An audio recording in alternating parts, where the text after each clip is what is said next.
Hello বন্ধুরা, তোমরা সবাই কেমন আছো? আশা করি তোমরা সবাই ভালো আছো। তো আজকের এই ভিডিওতে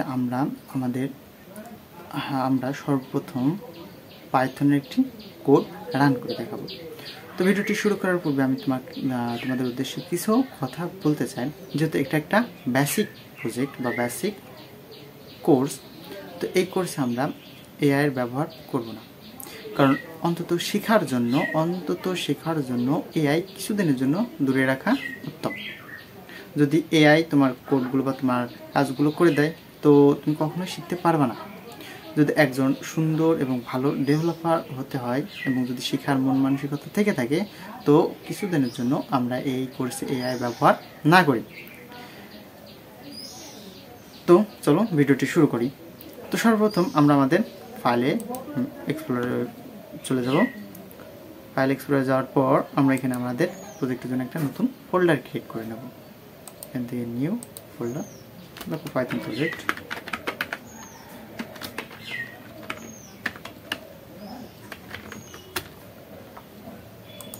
এবং এর ভিতরে আরেকটা ফোল্ডার আমরা তৈরি করে নেব,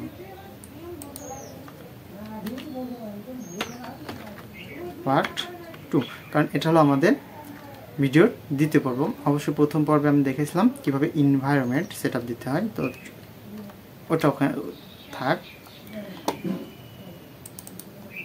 এবং এটা আমরা কপি করে নেব। কপি করার পর এটা আমরা এখন আমাদের কোড স্টুডিওতে বা ভিজুয়াল স্টুডিও কোডে ওপেন করব। আমাদের প্রজেক্টটা ভালোভাবে ওপেন হয়নি, আমরা এখানে যাব, ওপেন ফোল্ডার, কন্ট্রোল ভি। আচ্ছা, পার্ট 2 এবার মনে হয় ওপেন হবে। আচ্ছা, এবার পার্ট 2 ওপেন হয়েছে। তো এবার আমরা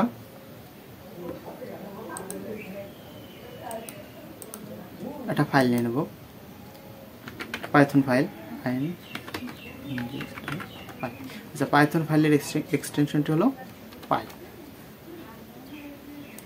এবং অবশ্যই তোমরা এই দুটা পাইলেন্স এবং পাইথন এই দুটো এক্সটেনশন ইনস্টল করে নেবে। নেওয়ার পর আমরা যে কোনো একটা স্টেটমেন্ট লিখে দেব, যে প্রিন্ট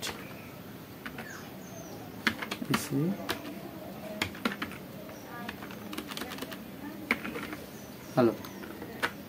সিলেক্ট, এবার এটা আমরা রান করি। তো আমরা একটা টার্মিনাল নিয়ে নেব। আমরা এখানে যাব টার্মিনাল, নিউ টার্মিনাল, এবং এটা পাশে ট্যাব আকারে সেট করব। এবং আমরা খেয়াল করব যে আমাদের ডাইরেক্টরিটি, যেই ফোল্ডারে আমাদের ফাইলটা আছে সেই ডাইরেক্টরির ভিতরে যেন এটা থাকে, নাহলে কিন্তু পাইথন কোড এক্সিকিউশন হবে না। তারপর আমরা লিখব পাইথন। আরেকটা ইনস্ট্রাকশন বা আরেকটা কথা আমি বলতে চাই, যে শুধু ভিডিও দেখলেই হবে না, তোমরা এই কোডগুলো আমি যেভাবে করি তোমরাও ঠিক সেভাবে চেষ্টা করো, কারণ এটা কি তোমার বেসিক নলেজের জন্য।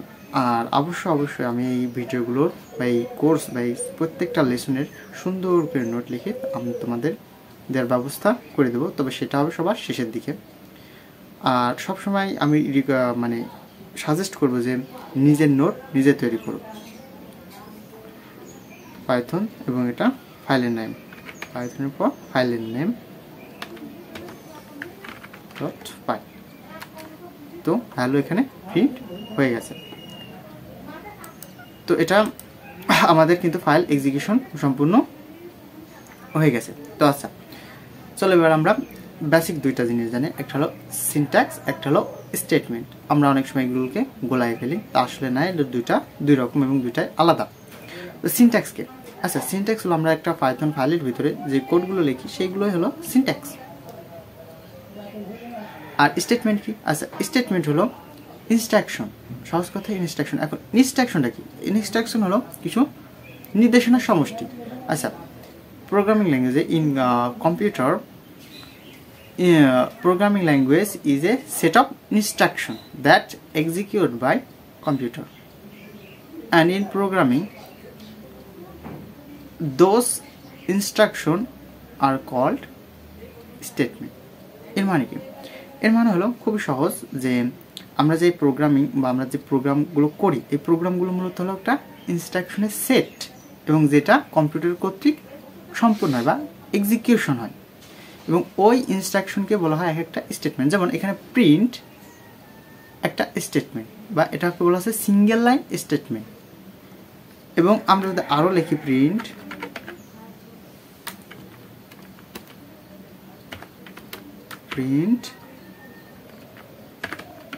হ্যালো টু, এটাও একটা স্টেটমেন্ট, এটা হলো মাল্টি লাইন স্টেটমেন্ট এবং এই সম্পূর্ণটাকে বলা হচ্ছে সিনট্যাক্স। তাহলে সিনট্যাক্স এবং স্টেটমেন্টের মধ্যে ভিতরে পার্থক্যটা অন্তত আশা করি তোমরা বুঝতে পেরেছো।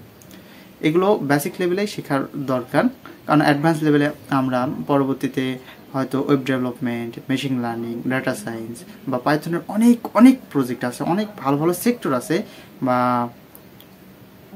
এআই, যাই হোক অনেক ভালো ভালো সেক্টর আছে। আমরা সেই সমস্ত সেক্টর যখন শিখবো এই জিনিসগুলো হয়তো আমাদের কাজে আসবে এবং এখনই জানা প্রয়োজন। তো চলো এবার আমরা আরেকটা জিনিস দেখবো, পাইথন ইন্ডেনশন। আচ্ছা, ইন্ডেনশন মানে কি? দেখো যে আমাদের এই যে আমরা দুইটা স্টেটমেন্ট লিখলাম বা দুই লাইনে একটা কোড লিখলাম। তো এই লাইনও যেখান থেকে শুরু, এই লাইনও সেখান থেকে শুরু, এটা হলো সমবরাবর আছে। এবং এর আগে যদি আমরা একটা স্পেস দিয়ে দিই তাহলে কি হবে? তাহলে একটা ইরোর থ্রো করবে। আমরা যদি এখন এটাকে এক্সিকিউশন করি, আপার অ্যারো ইন্টার, তো একটা ইন্ডেনশন ইরোর দেবে। কারণ কি আমাদের এই ইন্ডেনশনটা ঠিক হয়নি। এমনটা এরর কেন হয়? আচ্ছা, যে সমস্ত কোডগুলো কোড ব্লক ব্যবহার করে, যেমন কার্লি ব্র্যাকেট, সেকেন্ড ব্র্যাকেট যাকে বলে, এগুলো ব্যবহার করে, সেগুলোর ভিতরে কোনো ইন্ডেনশনে বা ভুল না ধরলেও পাইথন কিন্তু খুব ইন্ডেনশন সেন্সিটিভ হয়। অর্থাৎ ইন্ডেনশনে ভুল করলে কোনো উপায় নেই, ইন্ডেনশন এরর ধরবেই। তো এই বিষয়গুলো আমাদের পাইথনে খুব খেয়াল করা জরুরি। আচ্ছা, তারপরে আমরা আরেকটা জিনিস দেখবো, এখন পাইথনের কমেন্ট দেখবো। আচ্ছা, কমেন্টের বিষয়ে আমি একটা কথা বলি। পাইথনের দুই রকম কমেন্ট হয়, একটা হলো সিঙ্গেল লাইন, একটা হলো মাল্টিপল লাইন। সিঙ্গেল লাইন মানে কি? আমরা যদি কোনো লাইনের আগে যদি হ্যাশ চিহ্ন দিয়ে দিই তো সেটা কমেন্ট হয়ে গেছে। আমরা যদি এখন এটা এক্সিকিউশন করি তো আমরা শুধু হ্যালো টু ওয়ার্ডটি প্রিন্ট দেখতে পাবো। আচ্ছা, এখন আমরা দেখবো মাল্টিপল লাইন কমেন্ট, ঠিক আছে? আচ্ছা, মাল্টিপল লাইন কমেন্ট কিভাবে করে?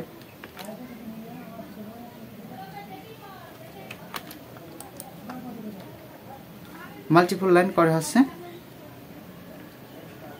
তিনটা, অর্থাৎ একবার, দুইবার, তিনবার। এর ভিতরে আমরা যে কোনো কোড লিখবো সবগুলোই কি কমেন্ট হয়ে গেছে। প্রিন্ট যাই লেখি ব্যাপার না, এগুলো কি কমেন্ট। এগুলো কি কমেন্টগুলো মূলত কেন করা হয়? আচ্ছা, কমেন্ট খুবই গুরুত্বপূর্ণ একটা জিনিস, কারণ একটা যখন প্রজেক্ট আমরা বড় লেভেলের একটা প্রজেক্ট সেট আপ করি তখন এমন হয় যে কোডগুলো যদি কমেন্ট না থাকে বা কমেন্ট না থাকে, ওই নিচে কি কোড আছে, কোন সম্পর্কিত কোড আছে আমরা বুঝতে পারি না, অথবা বুঝতে খুব সমস্যা হয়। এমনও হতে পারে যে আমাদের নিজেদের কোড যা আমরা নিজেরা লিখলাম ওই কোড পরবর্তীতে আমাদের বুঝতে অনেক সমস্যা হয়। এই জন্য প্রচুর পরিমাণে কোড আমাদের সোর্স কোডে কমেন্ট ব্যবহার করা দরকার। এই কমেন্টগুলো মূলত যখন কম্পাইল করে তখন এই কমেন্টের ভিতরে যে কোডগুলো থাকে সেগুলো সে ইগনোর করে, অর্থাৎ সেগুলো কখনো এক্সিকিউশন হয় না। তো আমরা যদি এটাকে দেখি, আমরা কখনো এটা 1000 প্রিন্ট পাবো না, সরি 10,000 নাই, 10,000 প্রিন্ট নাই, কারণ এগুলো কি মাল্টিপল লাইন কয়েল। আর আমরা হ্যাশ ব্যবহার করি সিঙ্গেল লাইন কয়েল কমেন্টের জন্য পাইথনে। তো আচ্ছা, এবার আমি ভিজুয়াল স্টুডিও কোডের কিছু জিনিস দেখাই। তুমি যে কোনো প্রোগ্রামিং ল্যাঙ্গুয়েজে কাজ করো, HTML, CSS, JavaScript, Python, PHP, যে কোনো প্রোগ্রামিং ল্যাঙ্গুয়েজে কাজ করো, ভিজুয়াল স্টুডিও কোডের একটা শর্টকাট কমেন্ট আছে। তুমি যতগুলো লাইন কমেন্ট করতে চাও ততগুলো সিলেক্ট করবা, তারপরে Ctrl/, জাস্ট হয়ে গেল। আবার যদি তুমি আনকমেন্ট করার প্রয়োজন পড়ে তুমি কি করবা? Ctrl আবার স্ল্যাশ, আনকমেন্ট হয়ে গেল। সহজ না? এই জন্য পার্সোনাল আমি ভিজুয়াল স্টুডিও কোডের বিশাল বড় ফ্যান।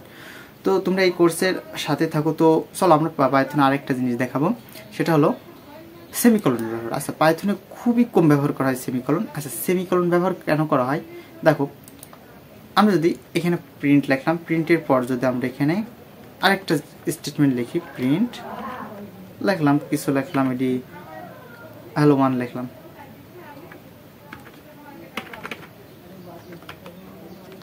হ্যালো 1 লিখলাম, এটা কি এক্সিকিউশন হওয়ার কথা না। কারণ কি, আমরা পাইথনে একটা স্টেটমেন্টের সাথে সাথে আরেকটা স্টেটমেন্ট লিখতে পারি না, এটা কখনো এক্সিকিউশন হবে না। আমরা যদি এক্সিকিউশনে যাই, রান করি কোডটা, তো অবশ্যই সিনট্যাক্স এরর ধরবে, অর্থাৎ এটা ভুল আছে। কিন্তু আমরা এখানে চাইলে এটা যদি সেমিকলন ব্যবহার করি, তো তখন আমরা এটা এক্সিকিউশন করতে পারবো, হ্যালো 1, হ্যালো 2। তো আশা করি তুমি দেখতে পারছো যে সেমিকলন কেন ব্যবহার করা হয়। আমরা মাল্টিপল ইনস্ট্রাকশনগুলো, অর্থাৎ মাল্টিপল স্টেটমেন্টগুলো আমরা এক লাইনে লেখার জন্য পাইথনে সেমিকলন ব্যবহার করে থাকি। তো পাইথনে সেমিকলন ব্যবহার খুবই কম হয়, কারণ যদি সেমিকলন করে সমস্ত কোড আমরা এক লাইনে লিখি, তাহলে পরবর্তীতে এই কোডগুলো বুঝতে আমাদেরই ব্যাপক আকারে সমস্যা হবে, বা আমরা এই কোডগুলো প্রজেক্টটা অনেক জটিল হয়ে যাবে। তো আমরা খুব কম ব্যবহার করি সেমিকলন, কিন্তু ব্যবহার করি, কিন্তু পাইথন এগুলো সাপোর্ট করে, এগুলো জানা দরকার। তো আজকের ভিডিও এই পর্যন্তই, দেখা হবে পরবর্তী ভিডিও দেখার জন্য আমন্ত্রণ রইল। সুস্থ থাকবেন, ভালো থাকবেন, আল্লাহ হাফেজ।